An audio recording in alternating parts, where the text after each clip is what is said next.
Yeah. I'm not gonna attack him. Yeah, right.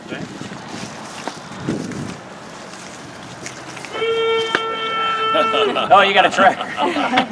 Hey, Before we start, can I mic one of you guys up? go ahead. Just a second. I'll stand next to him. Yeah, we'll pick it up. All right. Thank you. I thought it was important, rather than having some type of rally or something, that I'm very concerned about poverty, very concerned about the American dream, making sure that everybody in our country has a shot at living their version of the American dream. And I know Speaker Ryan shares that as well. So he wanted to come to the district. I said, let's talk about poverty, and let's talk about helping people climb that ladder of economic opportunity. So I was humbled and honored that he accepted the invitation. First, let me say I'm just very pleased and proud to be here with Rod Blum here in Waterloo. What we wanted to do is talk to some local poverty fighters about their plans for dealing with the homeless population here. We're very excited with what we learned today because Rod is one of the architects of our poverty reduction plan in Congress. As you know, we have a Better Way agenda. It's a 6-point agenda. Number one is fighting poverty more effectively by moving people from welfare to work. Rod was one of the architects of that poverty fighting plan to make sure that we respect local community poverty fighters to do what works to actually fight poverty at its root causes to help get people out of poverty. And so Rod Blum is one of those reformers in Congress who's done a fantastic job of actually bringing common sense reforms to Washington so that they translate into a better life for people right here in Waterloo, right here in Iowa. And so what we did today is we listened and learned from people who are right here in Waterloo making a positive difference so we can take good lessons from that and translate that into good policy. And so that's why I'm just really happy to be standing here with Rod Blum, who is a reformer in Congress. He's a hard worker who's doing a very good job of listening to the people that he represents and making sure that their values and their views are being represented in Washington, and that is being reflected on the policies that we're pushing, like how to get people out of poverty and into better lives. Mr. Speaker, as you look ahead to the next Congress, how fragmented do you think your party will be, regardless of who wins in November for the presidency? Well, I take a look at the House Republicans. I think we're pretty darn unified.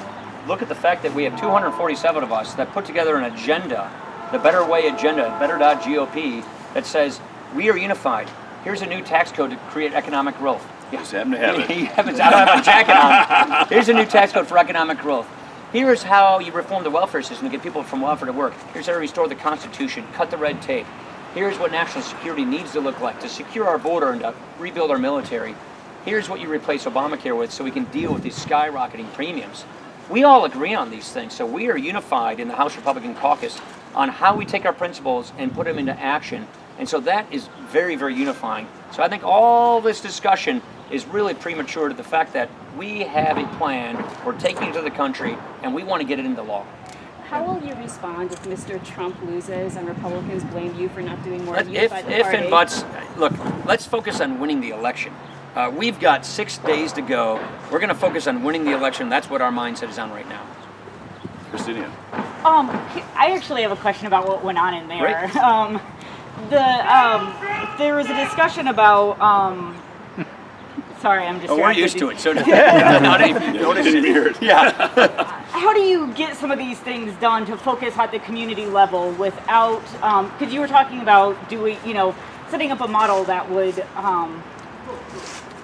I'm sorry, I'm really having. No, I think I get what you're saying. What Rod and I are working on, and what number one in this agenda is, take those resources and get them back into the communities so that local poverty fighters can customize poverty fighting programs to work, and then measure success based on results and outcomes, and that's where the dollars should go. Okay, so how do you get past the red tape on that, though? So I guess that's where I see it. We consolidate the dollars and get them back to the states and localities by cutting the red tape.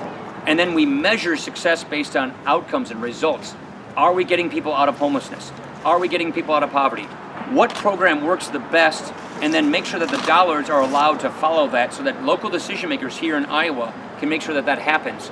Cut the Washington red tape, break down the barriers, and fund what works to get people out of poverty and measure success that way. That is not what we've been doing in this war on poverty. We've had a 51-year war on poverty. $800 billion is spent every year by the federal government, and success is measured based on effort. How much money are we spending? How many programs have we created? Not results. we're trying to change that entire process and emphasis. That's item number 1 in our 6-point plan called A Better Way to get people back on track, of which Rod Blum was one of the principal architects of doing this. All right, guys, thank you. Have you spoken with Mr. Trump since that conference call where you said you're going to vote for him either? Our campaigns speak all the time. Okay, can I ask about your reaction to today's news out of Des Moines? This yours? Yes. Thanks. Nice to see you. Here's your copy. Kevin, right in my jacket. Thanks, guys. Nice seeing you. Mr. Speaker, are you still a bull hunter? I am.